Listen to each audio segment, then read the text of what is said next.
Tom Pelissero joining us here as in usual Friday spot. Good to see you, Tom. How are you, sir? Doing great, Rich. What's up to you and my boys in studio there? Hey, I do need to briefly take issue with Brockman using fab as a verb. That means that's the acronym, Rich, for free agent acquisition budget. It's never occurred to me to sound it out. If I did, it would probably be fob, not fab. Right. But Brockman's over there inventing new words no on doubt. the show today. I know. I can't believe he's our commissioner either. It's just it's insane. But you voted for it. I did not at all. A tradition like any other Rich complaining about fantasy until he gets his way. I mean, the fact that you even choose Yahoo is just insane as well. But I'm sorry. I mean, Yahoo. The majority of people use Yahoo for fantasy. I don't agree with that. I would go with our partners at ESPN, actually. All right, Tom, let's jump into it. Tom. I got Good Morning Football. Tom, what's going on in Washington?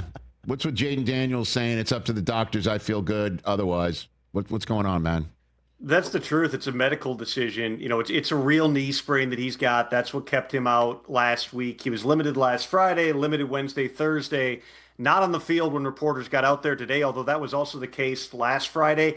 To this point, he's not been ruled out. It certainly seems like it's potentially headed toward Marcus Mariota starting against the Falcons on Sunday. And really, this is a long play, if that's the case, for the Commanders.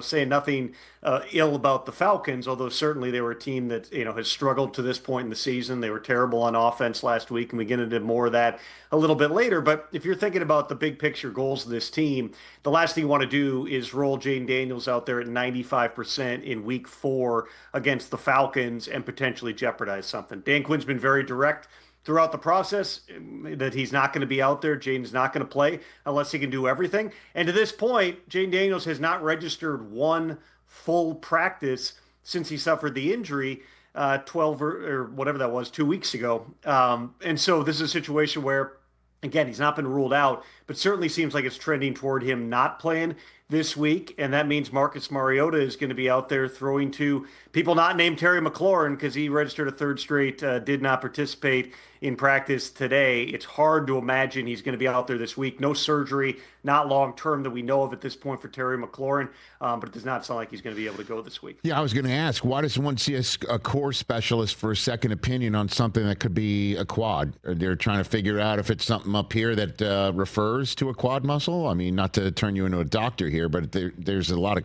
– I'm trying to wonder what's up with that. I would put my internet doctor degree, my insider doctor degree on the line here and say, Rich, that the quad, the hip flexor, the core muscles, the groin, they're all interconnected. And so if you're having some type of pain in that general area, you want to get things checked out. The fact that he saw Dr. William Myers and did not have surgery, that's a pretty good sign that this is not a major long-term injury, because generally when people go see Dr. Myers, I'd say a high percentage of them end up having surgery while they're on that appointment. That's usually how things go, just because if you've got a core muscle injury, you want to get the surgery done as quickly as possible because it's not a fast type of a recovery. Dan Quinn's going to speak to the media shortly here. I would imagine he's going to address this as week to week for Terry McLaurin. But again, barring a real shock, I don't expect him out there on Sunday. Okay, before we get to I guess we've done the knees. We don't have much of a head or shoulder. Let's do the toe. What's up with Brock Purdy? Does he start? Sounds like it's headed that direction based on what the 49ers have said publicly and privately. Kyle Shanahan said on the radio yesterday that as long as he keeps feeling better every day, he should be good to go on Sunday. Brock Purdy has sounded the same tone. This was always, 2 weeks was kind of the baseline. It'll be 3 weeks on the nose come Sunday. A week ago, he potentially could have suited up. They just decided it wasn't really worth it at that time. Obviously this is not nearly as significant as the Joe Burrow toe injury. It's a different type of injury. It's on the bottom of the toe, the bottom of the foot for Brock Purdy. He also banged up his non-throwing shoulder in that same game. Mac Jones went out there and did a good job. Mac Jones also got so banged up in that game that he was limping around just trying to hand off the football to Christian McCaffrey by the end of it. So they gave all three quarterbacks, Adrian Martinez too, some first-team reps through the course of this week. But barring a setback, it does sound like we're trending toward Brock Purdy being out there as opposed to a Mac Jones revenge game against the Jaguars on Sunday. And then, while we're on the injury front, who else is in your your purview there that you think we should know about going into the weekend? Tom. Well, Justin Fields is another one that seems like he's trending to be out there for Monday night against the Dolphins. He was a full participant in practice yesterday. The way that the concussion protocol is set up is it's 5 steps, 5 phases, as they call it. Phase 4 is non-contact practice. He was able to do that and fully participate in everything yesterday. So that means the final step here is just clearance from an independent neurologist. Obviously, if he has a setback, if his body and his brain don't react well to the exercise, then, we're going to be in a different place. But a full participant 3 days, 4 days before a game usually is a sign that that player is going to be on track. And so it seems like it'll be Justin Fields Monday night against the Dolphins. Okay, so that's one of interest. What about the fact that the preseason PUP list means you got to miss 4 games? Looking over the steering wheel with the Texans in dire need of a better rushing attack, is there any shot of Joe Mixon coming back at all soon at all? What's going on with Mixon? Not a lot of people are throwing that name around.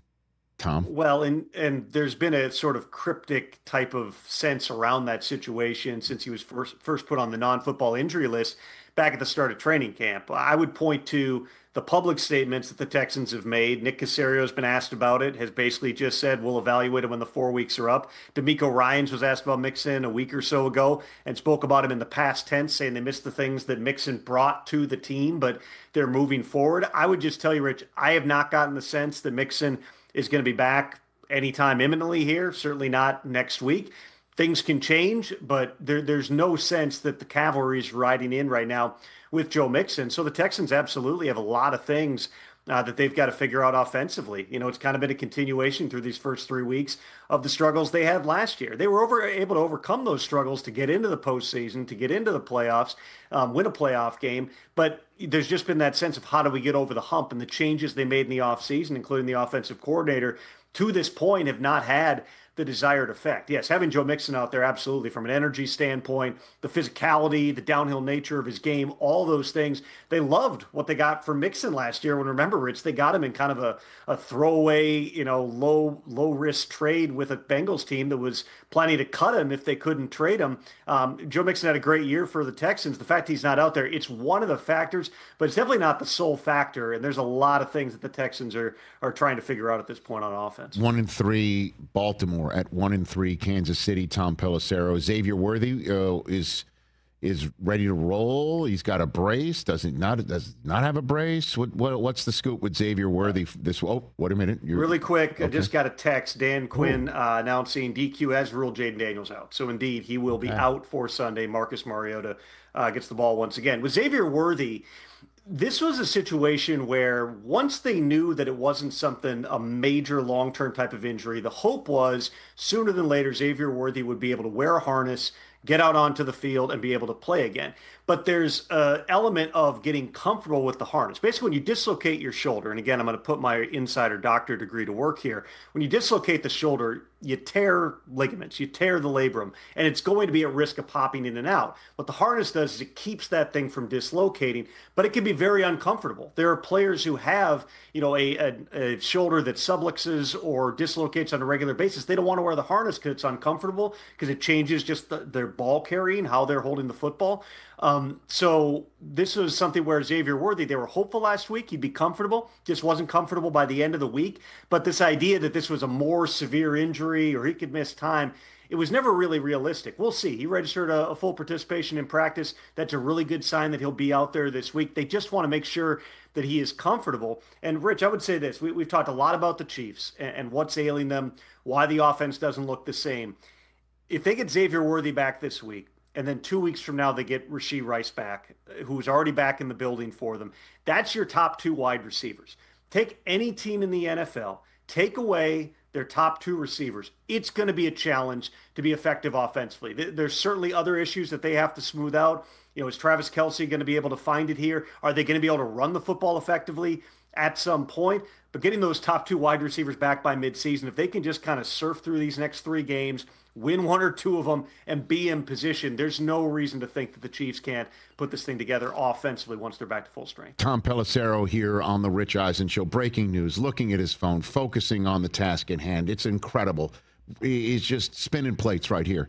You got what else you got now? Terry McLaurin is also being evaluated week to week. Doctors did not clear Jayden Daniels. So it's effectively exactly what I just said. So just go use AI and just have me say it firmly as opposed to it appears that. Never. To show that I nailed it Never. on the first time before Dan Quinn All stepped right. aside. Well, look at you, Tom.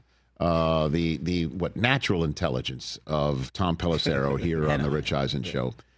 Walk me through your reporting on why Jaxson Dart now for the Giants, Tom. It was time. There was just no way that Brian Daboll was going to be able to walk into that locker room, go to the coaches, go in front of the fans again because they got another home game at MetLife Stadium against the Chargers on Sunday and say, this guy gives us the best chance to win. That red zone sequence, Rich, if that's the last time that we see Russell Wilson as QB1 anywhere in the NFL, it's really unfortunate because Russell Wilson, I've seen debates. Is he a Hall of Famer? You can argue that. I don't know how many times in his career Russell Wilson was, one of the absolute best at his position, but he's been a really good quarterback for a really long time, and he's won a ton of games. That was really hard to watch. It's been hard to watch Russ, frankly, for 5 years now. His last year in Seattle and then going one and done with 4 consecutive coaching staffs, lasting only 3 games with the Giants. There's just an element of his game, which was his ability to extend plays, to create things off schedule, to make things happen down the field that seemed to have left him. And I know the week before, we can be very, recent. You have a lot of recency bias. The week before in Dallas, those moon balls were hitting.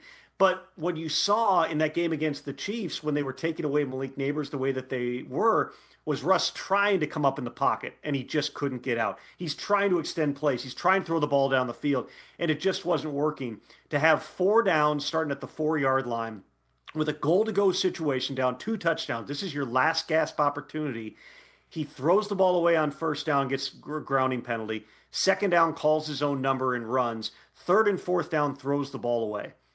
That's it. And I don't mean to, overly simplify this. There's a lot of different factors. We kind of knew the moment that the Giants traded up to number 25, there was a matter of time until Jaxson Dart got his opportunity. Russell Wilson was not the top choice in the offseason for the Giants. Is there a parallel universe where the Giants don't win a late season game and lose out on the number 1 pick and they've got Cam Ward starting for week 1? Absolutely. But that doesn't exist. We live in reality here. And the reality is Russell Wilson is a nearly 37-year-old quarterback who is an ultimate competitor and a great guy, and they love him in the room, but it just wasn't there for him to be the quarterback of this team. And so instead of having what you had last week, Rich, even when Russ was still starting, which was when they'd put Jaxson Dart in the game for a play, the crowd would cheer, and then they'd put Russ back in, and Russ would get booed. You take that part away from it. It should be an electric atmosphere at MetLife Stadium on Sunday. They have not had a lot of those atmospheres, at least since the 2022 playoff season. How ready is Jaxson Dart? We're about to find out on Sunday. But, to be just completely honest, it can't be worse than what we saw from Russ and that entire offense last Sunday night. This is a new start for a Giants regime that needs to show progress. There's no doubt about it in 2025. And I'm as intrigued and excited to see what Jaxson Dart can do as anybody else. So just picking up what you're putting down here, it was Russ's ineffectiveness that kind of forced the hand here, is what you're saying. And you said he couldn't walk into that locker room. Are you hearing that there are some people in that locker room that are saying, we need to see the kid, Tom? What I would say is, that your receivers are getting frustrated when they're not getting opportunities. You can see that on Malik Neighbors. You put on the tape, Rich. We can sit back and watch it and just go, what was that? It was one of the worst red zone sequences I've ever seen in my life. I hear you. The inexplicability of throwing the ball away, not targeting a receiver in 4 downs. It's hard to square. And so, listen, again, was Russell Wilson their top choice in the offseason? No. I mean, they were in on different trades. They were in on different signings. They were in on Aaron Rodgers and Matthew Stafford. And again, if they had the number 1 pick, they're probably drafting Cam Ward. We're not talking about any of this. But they really, really like Jaxson Dart. And one other point I would make, Rich, something the Giants liked about Dart in the pre-draft process was the layers to his game. The fact that they saw a guy who, based upon the size and the athletic ability, you can run pass options, you can run read options with Dart, you can get him out on the move. That was a part of Russell Wilson's game early in his career. It's not part of his game now. And when we've seen Brian Daboll's offense at its best, it's been with Josh Allen in Buffalo, and it's been the first year with Daniel Jones in New York where Jones was healthy and they ran the crap out of it with him. There were times where he was rushing the ball almost as much as he was throwing the ball. I don't know exactly what the formula is, but I would say when teams are taking away Malik Neighbors and Wan'Dale Robinson, you're trying to figure out how to get him the ball. One of the best things any offense can do is establish the run threat, make the defense account for the quarterback as a runner, which changes the math and how they run all the coverages against you. And I anticipate that they will at least establish that in this game starting on Sunday. All right. Before I let you go, Tom, the question I ask you every week, which is the team or the coach or the player that's most I guess, popular amongst those in the league hitting you up on your phone for information or just curiosity or just want to gossip about, Tom? I'll mention two because there were three teams, Rich, that made a significant change in this past week. One was the Giants, obviously benching Russell Wilson and going to Jaxson Dart. Number two was the Falcons. They're coming off of getting shut out by the Panthers. Oh, just absolutely unwatchable performance from that offense. Michael Penix, by Raheem Morris's own admission, had a very bad day at the office. It was bad. It could not have gone a whole lot worse. Michael Penix Jr., since he took over last year as the starter, if you look over his 6 games or you look at the 3 games this year, statistically, he's one of the worst quarterbacks in the NFL. It's a very small sample size with a young-ish quarterback. I won't call him young because I think he's 25. He played 6 years of college football. But he's certainly young within the NFL. And so you're trying to go through a growth process. And that's where Raheem Morris has shot down the idea of benching Michael Penix and going to Kirk Cousins, who's making $27.5 million as the backup. He said, I will let you know. Michael Penix is the quarterback until I tell you otherwise. Well, at what point might he tell us otherwise? They fire their wide receivers coach, Ike Hilliard. They move Zach Robinson from the booth down to the sideline. They have TJ Yates take over coaching the wide receivers. Those are substantial types of moves to try to get this offense going. It's not, I won't say it's a panic move, but it's certainly establishing, hey, this isn't going well. But they're not putting the blame right now on Michael Penix Jr. If after these changes, things don't get better, and 2-3 weeks from now, the offense is still struggling, the pressure is going to ramp up. And so I've gotten plenty of people asking what exactly is happening right now in Atlanta. The other one is the Tennessee Titans, who made a substantial move by having Brian Callahan hand over play calling duties to the quarterback's coach, Bo Callahan, bypassing the offensive coordinator, Nick Foles.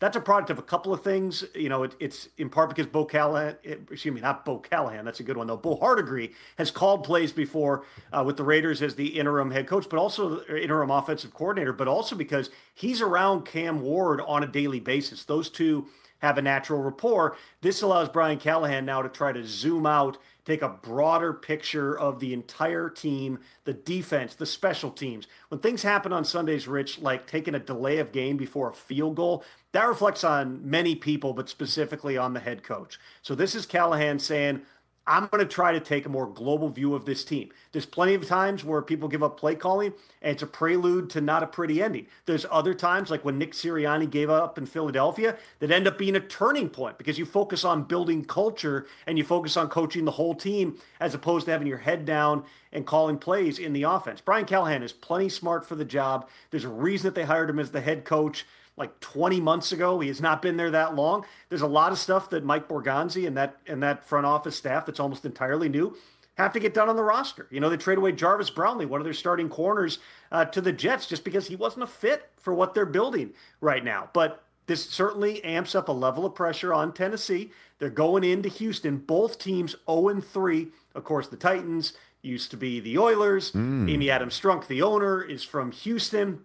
There's a lot of dynamics here in terms of let's watch and see how both these teams do on Sunday, because one of those teams, Rich, is falling to 0-4, and that is not going to be a fun building to wake up to on Monday morning. Tom, thanks for the time. Greatly appreciate it. As for Bo Callahan, you should look into why people didn't go to his birthday party. That's a red Brian flag. Callahan and Bo Hardegree. That is make sure. And I combined them completely That makes off sense. the cuff. It makes sense. And look into Vontae Mack because somebody's going to take him no matter what. There, ladies and gentlemen, that's Tom Pelissero right here on the Rich Eisen Show. Good to see you, Tommy P. Hey, you made it all the way to the end. Thanks for that. Check us out every single day streaming live on Disney Plus and the ESPN app 12 to 3 Eastern.